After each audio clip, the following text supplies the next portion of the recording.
ओम सिंहस्ता शशिशेखरामरगत प्राख्यैश्चतुर्भिर्भुजैः शंखं चक्रधनुस्सराञ्च ददति नेत्रैस्तेभिर्शोभिता आमुक्ताङ्गहार कंगणरण काञ्चीररन्नूपुरा दुर्गा दुर्गतिहारिणी भवतु नो रत्नोलसत्कुण्डला भगवत्यै नमः। नमस्कार, स्वागत है आपका आचार्य वाणी में। मैं आचार्य डॉक्टर विक्रमादित्य आपके साथ हूँ। आज का विषय हमारा है वृश्चिक राशि वालों के लिए नवंबर के मध्य काल में ग्रहों का योगायोग किस प्रकार का बन रहा है।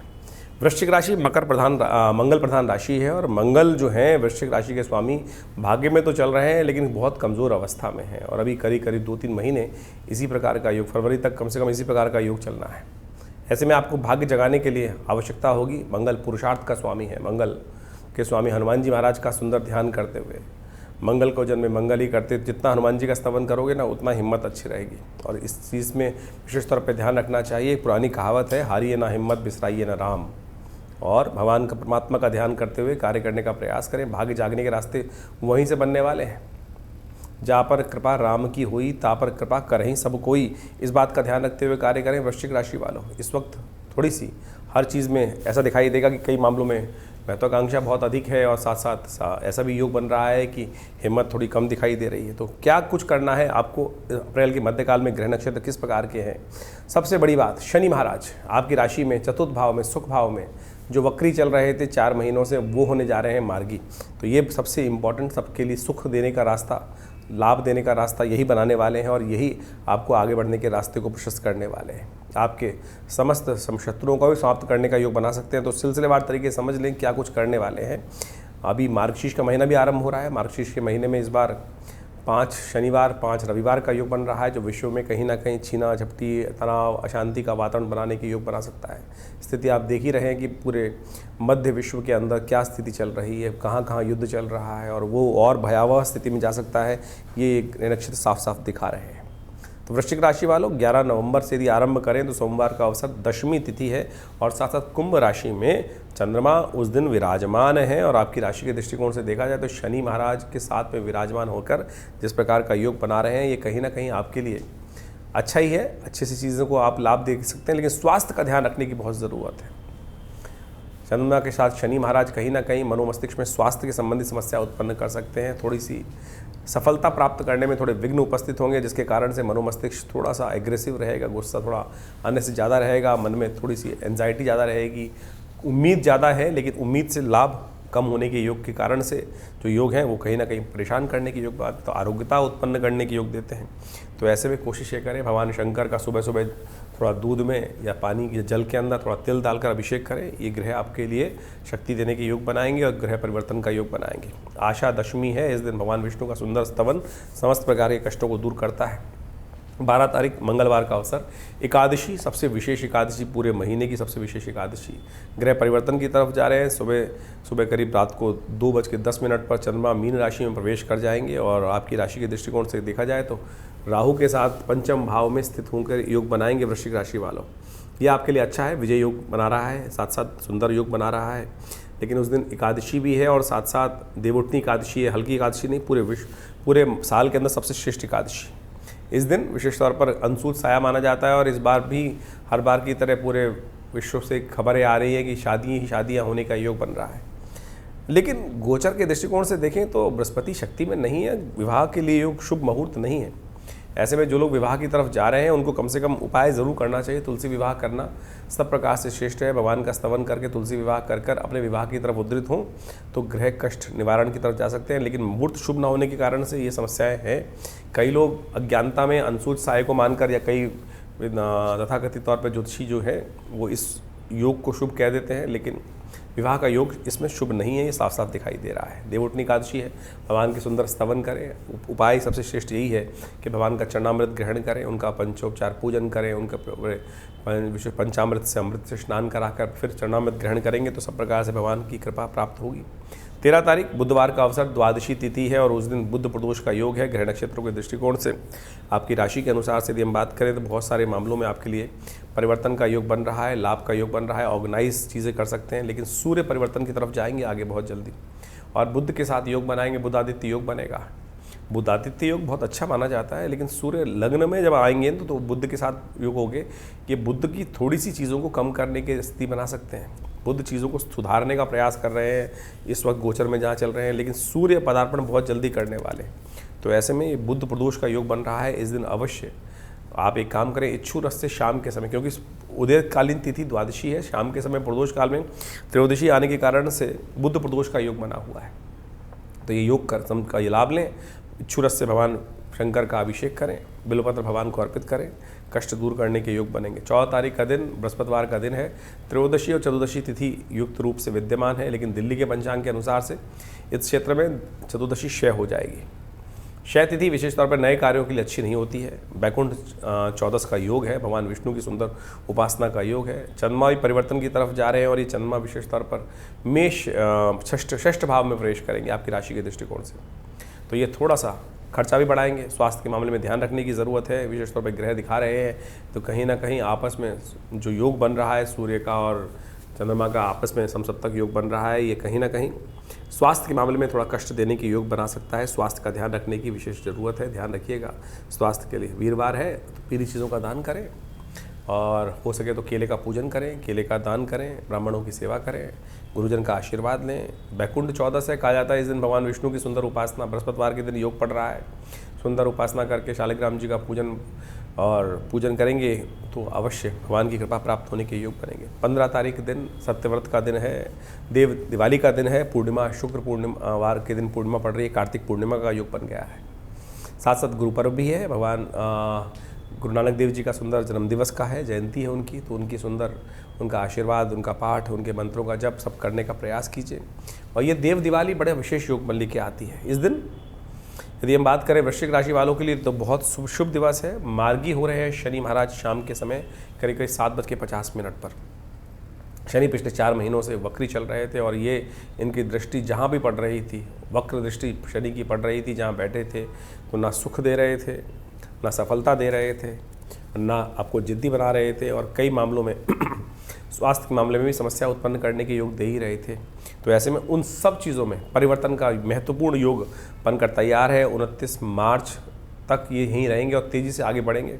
तो ये जाते हुए शनि, बदलते हुए शनि बहुत जल्दी कुछ ना कुछ परिवर्तन का योग बना सकते हैं, तो उसका लाभ पूर्ण रूप से आपको लेने का प्रयास करना चाहिए। लेकिन आपकी राशि के दृष्टिकोण से कहा जाए तो देखिए भाग्य में मंगल विराजमान है, बड़े कमज़ोर होकर विराजमान है आपकी राशि के स्वामी। तो ऐसे में हनुमान जी का सुंदरकांड का पाठ करते रहिए। नित्य प्रति हनुमान कम से कम शनिवार मंगलवार को तो अवश्य कीजिएगा, ये आपके लिए उपाय है। यदि 4 महीने 5 महीने आने वाले में पूर्ण लाभ चाहते हैं, सुख चाहते हैं और अपने वर्चस्व को बढ़ाना चाहते हैं शनि के दृष्टिकोण से, तो ये उपाय ज़रूर कीजिएगा। सुंदरकांड का पाठ, हनुमान जी का पाठ, हनुमान जी को चोला चढ़ाना, मंगल को भी ताकत मिलेगी। और मंगल अगर यदि ताकतवर हो गए आपकी राशि के दृष्टिकोण से तो समझ लीजिए वृश्चिक राशि वालों, ये शनि का परिवर्तन मार्गी होना आपके बारे न्यारे कर सकता है। तो इसको समझते हुए कार्य कर लेना बहुत ज़रूरी है आपके लिए। देव दिवाली है, देव दिवाली के दिन साक्षात समस्त देवता पृथ्वी पर आते हैं उपासना करने के लिए, भगवान का आशीर्वाद लेने के लिए। कहा जाता है इस दिन लक्ष्मी नारायण का सुंदर पूजन करना चाहिए। अभी दिवाली गई है ना, अमावस्या वाली दिवाली, तो उस दिन तो भगवान राम का पदार्पण हुआ, इसलिए बड़ी श्रद्धा के साथ पूरा विश्व भगवान राम के लिए दिवाली का सुंदर पर्व मनाता है। लेकिन इस दिन तो प्रकृति मनाती है दिवाली, क्योंकि चंद्रमा स्वयं विराजमान होते हैं। और आज भी बनारस के घाटों में कम से कम ये परंपरा वहाँ तो जीवित है कि सुंदर रूप से पूरा प्रकाशित किया जाता है। तो आप भी अपने घर को प्रकाशित करें और घर में लक्ष्मी और श्री गणेश के साथ साथ विशेष तौर पर भगवान विष्णु की मूर्ति भी बनाकर उनका सुंदर पूजन, शालिग्राम जी के साथ उनका पूजन करें। देखिए पूरे वर्ष लक्ष्मी नारायण दोनों आपके घर में विराजेंगे। इस दिन का शुभ लाभ यही है, तो इसको करते हुए करना चाहिए, कार्य अच्छा रहेगा। 16 तारीख के दिन बात करें, मार्गशीर्ष का महीना आरंभ हो रहा है, शनिवार के दिन से आरंभ हो रहा है और शनि 5 पड़ने वाले हैं इस बार। मार्गशीर्ष के महीने 5 शनि 5 रविवार का योग पड़ रहा है। ये प्रलंकारी योग है, अशांति का योग है, छीना झपटी का योग है। ऐसे में ग्रह नक्षत्रों के दृष्टिकोण से इस दिन 16 तारीख को चंद्रमा भी उच्च के होने जा रहे हैं और चंद्रमा उच्च के होकर आपके नई शक्ति का सृजन करने की, बृहस्पति के साथ गजकेसरी योग का 7वें भाव में बैठकर निर्माण करेंगे आपकी राशि के दृष्टिकोण से। तो ये आपके लिए 2-3 दिन बड़े अच्छे रिजल्ट आने वाले रहेंगे। मेहनत के अनुसार से लाभ प्राप्ति के योग बन सकते हैं, लेकिन हर चीज़ को फूंक फूंक के कदम करने की ज़रूरत है। कई योग ऐसे बन रहे हैं कि कई बार सन मुंडाते ही ओले पड़ जाते हैं ना, तो शक्ति अच्छी होगी, विजन अच्छा होगा, ग्रह नक्षत्र दिखा रहे हैं, 2 दिन अच्छे लिए लाभ के योग बन सकते हैं। साथ क्योंकि सूर्य भी परिवर्तन की तरफ जा रहे हैं इस दिन। सूर्य वृश्चिक राशि में जा रहे हैं, हर चीज़ में गुस्सा नहीं चलता है, हर चीज़ में एग्रेसिवनेस नहीं चलती है।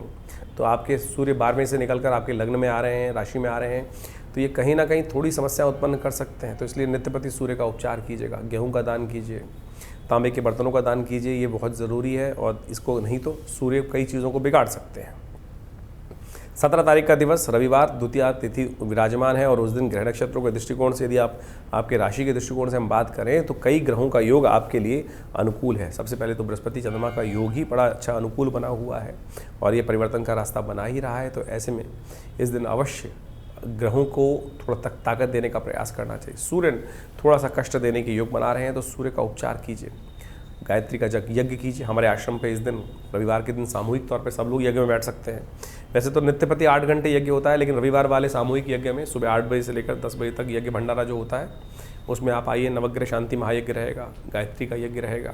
तो अवश्य यदि आप अपने नाम से भी कराना चाहें तो उसका लाभ ले सकते हैं। उसके लिए आपके सामने फ़ोन नंबर स्क्रीन पर चल रहे हैं। 18 तारीख सोमवार का अवसर, तृतीया तिथि है कार्तिक विशिष्ट मार्गशीर्ष मास की और उस दिन चतुर्थी का व्रत है। इस वक्त ग्रह मंगल इत्यादि जो हैं वो आपके कई बार भाग्य में रुकावट डालने के योग बना रहे हैं। सुबह सुबह उस दिन मिथुन में चंद्रमा प्रवेश भी कर रहे हैं और ये चंद्रमा कहीं ना कहीं बंधन का योग बनाते हैं, विघ्न का योग बनाते हैं। ये परिवर्तन का योग जो है, ऐसे में विघ्नहर्ता गणेश जी का ध्यान, चतुर्थी व्रत है, विघ्नहर्ता गणेश जी का ध्यान करते हुए सुबह सुबह उनके निमित्त उनको स्नान कराएं, पीले पुष्प उन्हें अर्पित करें। तो ओम गंगणाधिपतये नमः इस मंत्र का जप करें। भद्रा है इस दिन सुबह 8 बजे से लेकर करीब करीब शाम को 7 बजे तक भद्रा रहेगी, तो नए कार्यों में हाथ डालने से बचना चाहिए। 19 तारीख मंगलवार और चतुर्थी तिथि है। इस दिन चतुर्थी तिथि उदया तिथि के रूप में विराजमान है। ग्रह नक्षत्रों के दृष्टिकोण से थोड़ा सा विघ्नों का योग बन रहा है आपकी राशि के दृष्टिकोण से। काम के खुलकर काम करने में दिक्कत आने के योग बन सकते हैं। कहीं ना कहीं लोग आपसे ईर्ष्या कर आपके कार्यों में अंकुश लगाने का योग बना सकते हैं, विघ्न उपस्थित करने का प्रयास कर सकते हैं। तो इसलिए आपको हिम्मत ज़्यादा चाहिए होगी और मंगल इस वक्त ताकत में है नहीं, हर चीज़ में हिम्मत। और ग्रह योग दिखा रहे हैं कि सर मुंडाते ओले पड़ने के योग हैं, तो इसलिए शांति से काम करेंगे, शांति से काम निकलवा लेंगे तो बहुत अच्छा रहेगा। शनि महाराज कहते हैं कि जिद पे ना अड़े, शांति से युक्ति से कार्य कर लो तो बिल्कुल सफलता और धन दोनों के योग बना देंगे। तो ऐसे में मंगल को ताकत दें, हनुमान जी की उपासना करें, हनुमान चालीसा का पाठ करें, वो अच्छा रहेगा आपके लिए। 20 तारीख बुधवार का अवसर, पंचमी तिथि है उस दिन और कर्क राशि में करीब करीब सुबह 8:51 पर परिवर्तन का योग बना रहे हैं और ये परिवर्तन चंद्रमा आपके लिए बहुत अच्छा रहेगा। भाग्य में बैठकर चंद्रमा मंगल के साथ ये योग बना रहे हैं, ये आपके लिए मंगल को ताकत देने वाला योग है। तो मैं कहूँगा ऐसे में कई ग्रहों ने आपके लिए ये सुंदर योग बनाया है। आपके जो 2-3 दिन अभी बीत गए हैं उनको परिवर्तन करने के लिए आप उसको रास्ता दे सकते हैं। कई मामलों में थोड़ी हिम्मत से काम करेंगे तो पॉजिटिव रिजल्ट्स आने के योग अवश्य बनते दिखाई दे रहे हैं। तो इस प्रकार से ग्रह नक्षत्रों का प्रभाव तो आपने समझा ही।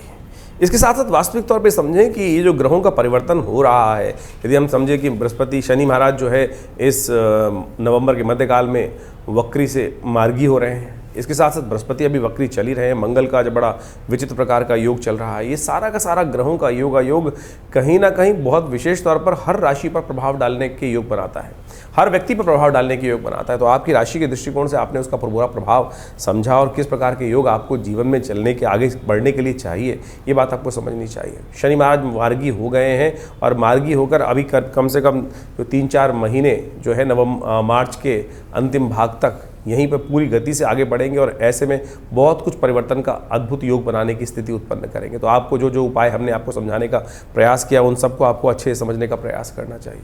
मार्गशीर्ष का जो महीना आरंभ हुआ है इसके अंदर बड़ा विचित्र ग्रहों का योग बन रहा है और साथ साथ इस ग्रहों में इस महीने में यदि हम समझें तो करीब करीब 5 शनिवार और 5 रविवार का योग भी बन रहा है। कि 5 रविवार 5 महीने का जो शनिवार का योग है शुभ नहीं माना जाता।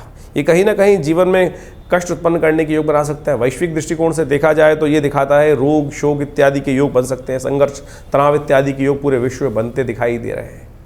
जो जिस प्रकार की ग्रह स्थिति चल रही है वो कहीं ना कहीं विश्व में कोलाहल उत्पन्न करने की योग बनाई रही है। जिस प्रकार से आप देखें जो स्थिति चल रही है पूरे मिडिल ईस्ट के अंदर वो दिखाई देती है, कहीं ना कहीं ये आगे जाके भयावह इसके परिणाम सामने आने के योग बन सकते हैं। तो ऐसे में विशेष तौर पर और ग्रहों का परिवर्तन यदि देखें तो शनि महाराज का जो वक्री से मार्गी होना है ये बाजार के रुख को भी बड़ा विशेष तौर पर पलटने के योग बना सकता है। बड़ी सावधानी के साथ कार्य करने का प्रयास आपको करना चाहिए और हल्की सी कहीं गलती होगी तो वो कहीं ना कहीं भुगतना पड़ सकता है। ग्रहों का परिवर्तन का योग जो चल रहा है, इसके लिए सिलसिलेवार तरीके से उपाय करने का हम प्रयास करें। आज समस्या ये है कि हम उपाय के नाम पर बहुत सारे विचित्र चीज़ों में फंस जाते हैं। उपाय बड़ा सरल है, ग्रहों का, परमात्मा का स्मरण करना ही सबसे बड़ा उपाय है। परमात्मा का नित्य प्रति यदि आपने भगवान शंकर पर एक लोटा जल चढ़ा दिया, वही श्रेष्ठ उपाय है। लेकिन आज हम विभिन्न प्रकार के उपायों में ऐसे फंसे हुए हैं कि कोई नग ही नग धारण कराए चला जा रहा है, 5-5 लाख, 2-2 लाख, 20-20 हज़ार, मतलब आप समझें नगों की स्थिति क्या है। ऐसे ऐसे लोग आते हैं जो 1.25 लाख का एक मूंगा तक खरीद के लोगों से ले आते हैं। रुद्राक्ष जो प्रकृति की भगवान शंकर का साक्षात अंश है, जिसको कहा जाता है बड़ा शुद्ध रूप से पंचमुखी रुद्राक्ष जो बाजार में मिल जाता है, उस पर हमारी श्रद्धा नहीं है, उसमें हमारी श्रद्धा नहीं है। लेकिन कोई ऐसे बाजार में आज जो रुख चल रहे हैं उपायों के नाम पे, हम आपके समक्ष ये बात रखने का प्रयास कर रहे हैं कि बाजार में किस प्रकार से एक्सप्लॉयटेशन करने का प्रयास किया जा रहा है, किस प्रकार से लोगों को मत भ्रमित करने का प्रयास किया जा रहा है और उगाही की जा रही है। देखिए, ज्योतिष बहुत सैद्धांतिक तौर पर सीधा साधा मामला है। ग्रहों को समझें और सीधा साधा जो उपाय हमने आपको बताए इस कार्यक्रम के माध्यम से, कि वो आप समझेंगे तो बड़ा अच्छा रहेगा। पौराणिक मत से उन चीज़ों को समझने का प्रयास करना चाहिए। कई लोग बड़ी विचित्र स्थिति में, कई बार यूट्यूब चैनल पर चल रहा होता है प्रोग्राम, उस पर लिख के भी भेजते हैं कि उपाय ही करते रहें, और ये तो उपाय बहुत ज़्यादा उपाय कर देते हैं। जो शास्त्र विधि के अनुसार से उपाय बताए जाते हैं, उनको करने में दिक्कत क्या है आपको? लोग आज गोली खाने के चक्कर में इतने ज़्यादा व्यस्त हैं कि ब्लड प्रेशर हो तो गोली खा लो, कुछ और शुगर है तो गोली खा लो। अपने सैद्धांतिक तौर पे चीज़ों को ठीक करने का प्रयास नहीं है। उसको कहा जाए कि भाई शुगर को ठीक करने के लिए कुछ देर वॉक कर लो, खाना पान ठीक कर लो, वो समझ में नहीं है। लेकिन गोली खाने में, गोली लेने में जो स्थिति चल रही है, तो वह हर क्षेत्र में यही स्थिति उत्पन्न हो गई है। आप सैद्धांतिक तौर पर सीधी तरह से अध्यात्म को समझने का जीवन में प्रयास कीजिए, यही वास्तविक तौर पर उपाय और जीवन में शुभ देने के रास्ते बना सकता है। तो हमने विभिन्न प्रकार के उपाय आपको इस कार्यक्रम के माध्यम से समझाने का प्रयास किया, और इन सब के साथ साथ बहुत सारे और भी उपाय शास्त्र में जगह जगह वर्णित करने का प्रयास करते ही रहते हैं। आपके हाथ में भी बड़ा विचित्र उपाय, बृहस्पति इन दिनों खराब चल रहा है, बृहस्पति की स्थिति ऐसी है कि वक्री स्थिति में है। तो बृहस्पति को ठीक करने के लिए सबसे श्रेष्ठ उपाय बुखराज इत्यादि या बहुत सारी और उपाय तो करते हैं, लेकिन एक ज्ञान मुद्रा का अभ्यास, पहली उंगली अंगूठे के साथ, ये पहली उंगली बृहस्पति की उंगली है और इसको अग्नि के साथ जोड़ देने से ज्ञान मुद्रा बन जाती है। और ये ज्ञान मुद्रा वास्तविक तौर पर बृहस्पति के सद्गुणों को आपके अंदर बढ़ाएगी, खराब बृहस्पति का जो प्रभाव है उसको ठीक कर देगी। यदि आप इस दिन में सुबह, दोपहर, शाम, रात्रि में सोते वक्त भी इस मुद्रा का अभ्यास कर लें तो सत्य मानिएगा, बृहस्पति का नेगेटिव प्रभाव आपकी कुंडली से अद्भुत प्रकार से दूर होने के योग बन जाएंगे। ये सीधा साधा एक ज्ञान मुद्रा इसका नाम है। बृहस्पति की उंगली अंगूठे के साथ, पहली उंगली बृहस्पति की है, ये दूसरी उंगली शनि की है, तीसरी उंगली सूर्य की है, ये बुध की उंगली है। और इस प्रकार से विभिन्न ये जो आयाम हैं, इनको हमें सीधे सीधे करने का प्रयास करना चाहिए। सीधी तरह से इस मुद्रा का अभ्यास, ज्ञान मुद्रा का अभ्यास, भगवान कृष्ण ने गीता का उपदेश इसी मुद्रा में दिया, ज्ञान मुद्राय कृष्णाय गीतामृत दुहे नमः। तो ये हमें समझने का प्रयास करना चाहिए कि शास्त्र में सब विधियों को बड़ी सरलता से उपस्थित करने का प्रयास किया गया है, लेकिन हमारा मति भ्रम ऐसा है कि हमको वो सेटिस्फेक्शन नहीं होता। अभी कुछ दिन पहले मैं हॉस्पिटल में बैठा हुआ पेशेंट देख रहा था, एक पेशेंट आई मेरे पास, बोले नींद नहीं आती और मैं बाजार से जो सरकारी जो गोली खाती है उसी को खाती हूँ तभी नींद आती है, लेकिन बाजार से जो गोली लेके आती हूँ शायद वो नकली है। नहीं, नकली नहीं है, आपके मनोमस्तिष्क में विचार है, ये विचार है आपके मनोमस्तिष्क में जो आपके ऊपर एक प्लेसिबो इफेक्ट करके प्रभाव डाल देता है कि नहीं ये नकली है, वो असली है। नींद जो की जो दवाई है वो नींद नहीं ला रही, नींद आपका विश्वास ला रहा है। जो ग्रह का उपाय है वो आपका विश्वास कर रहा है, सीधी तरीके से कर रहा है। ये पैसे खर्च करके, जो लाखों रुपए खर्च करके लोग आज कई प्रकार की परिस्थिति को उत्पन्न करने का प्रयास करते हैं, वो उपाय बिल्कुल मंत्र का प्रभाव है, अनुष्ठान का प्रभाव है, नगों का प्रभाव है, लेकिन मुख्य विश्वास जो उपाय है वो आपका विश्वास है। यही आपको समझने का प्रयास करना है। और जितना आपका विश्वास कच्चा होगा उतना इस संसार में हर शाख पे उल्लू बैठा है। आप समझ लें, हर शाख पर कहीं ना कहीं कोई लूटने के लिए बैठा है, हर मोड़ पे कहीं ना कहीं कोई लूटने को बैठा है, फिर आप लूटते जाइए। तो सीधी तरीके से ज्योतिष के सिद्धांतों को हम इस कार्यक्रम के माध्यम से आपके समक्ष उपस्थित करने का प्रयास करते हैं, और ये विशेष तौर पर इस सब सिद्धांतों को आप समझेंगे तो अच्छे रूप से कार्य करने के योग बना पाएंगे। इन दिनों ग्रहों की स्थिति जो है वो हमने आपके समक्ष उपस्थित करी। हमारे आश्रम से बहुत सारी विभिन्न प्रकार की पुस्तकें समय समय पर निकलती रहती है ज्योतिष के दृष्टिकोण से, बहुत सारे ग्रंथ, बहुत सारे किताबें, करीब करीब 50 से ऊपर डिफरेंट किताबें आश्रम की तरफ से प्रकाशित की गई हैं। उन सबको भी आप पढ़ सकते हैं और आश्रम से जुड़ सकते हैं। समय समय पर आश्रम में बहुत सारे कार्यक्रम भी रहते हैं, और सुंदरकांड के कार्यक्रम, यज्ञ इत्यादि का हर रविवार को विशेष यज्ञ होता है। हर रविवार को विशेष यज्ञ में जो नवग्रह शांति महायज्ञ के नाम से सुबह 8 बजे से लेकर करीब करीब 10 बजे तक कार्यक्रम चलता है, उसमें आप सादर आमंत्रित हैं और विशेष तौर पर उन सब कार्यक्रमों में जुड़कर आप आश्रम के साथ जुड़े, यज्ञ में भाग लें, भगवती का दर्शन करें। हाँ, एक बात और, बहुत सारे लोग आज हमारे आश्रम में कई बार कॉल करके कहते हैं कि हमारी आचार्य विक्रमादित्य जी से बात हुई है, मेरे से बात हुई है। मेरे से बिना अपॉइंटमेंट की बात नहीं हो पाती है। आप जब भी आप कोशिश करें हमसे बात करने के नाम पर कोई बात करना चाहता है हमसे, तो फेस टाइम पे ही बात करने का प्रयास करें। मुझे कई कंप्लेंट इस प्रकार की आई हैं बहुत सारे हमारे आश्रम के जो लोग हैं उनके द्वारा, कि कई लोगों ने कह दिया कि कोई आचार्य विक्रमादित्य बनकर आपसे फ़ोन पर बात कर लेता है। तो भाई, या तो मिलना चाहते हैं तो विवेकानंद योगाश्रम दिल्ली में आए। मैं दिल्ली में ही रहता हूँ, दिल्ली में ही हमारा आश्रम है, विवेकानंद योगाश्रम, लक्ष्मी नगर जमुना पार्क में बहुत बड़ा आश्रम है। यज्ञ हॉस्पिटल है पूरा प्राकृतिक चिकित्सा योग का। मैं कहीं और नहीं जाता हूँ, केवल विवेकानंद योगाश्रम दिल्ली में। या फिर आप मुझसे मिलना चाहते हैं तो यहीं आकर आप मिल सकते हैं, या फ़ोन पे बात करनी है तो फेस टाइम पे फ़ोन पे बात कर लें। व्हाट्सएप पे जो कॉल कर रहे हैं, बात कर रहे हैं, उस पर आप वीडियो कॉल पे बात कर सकते हैं। लेकिन अगर कोई आपको ये कहता है कि मैं आचार्य विक्रमादित्य बोलकर आपसे बात कर रहा है, कोई पैसे लेना चाहता है, तो वो गलत है। तो इस बात को आप ठीक करते हुए, समझते हुए कार्य करेंगे तो अच्छा रहेगा। हमने आपके लिए ये सूचनार्थ इस कार्यक्रम में विषय डाला है, तो इस बात से आप अच्छे से समझ लीजिए, क्योंकि इस समाज में बहुत सारे लोग हैं कि जो नाम खराब करने की स्थिति उत्पन्न करते हैं। तो आप आशा करते हैं आप सरलता से सब चीज़ों को समझते हुए कार्य करेंगे तो अच्छा रहेगा। धन्यवाद, नमस्कार।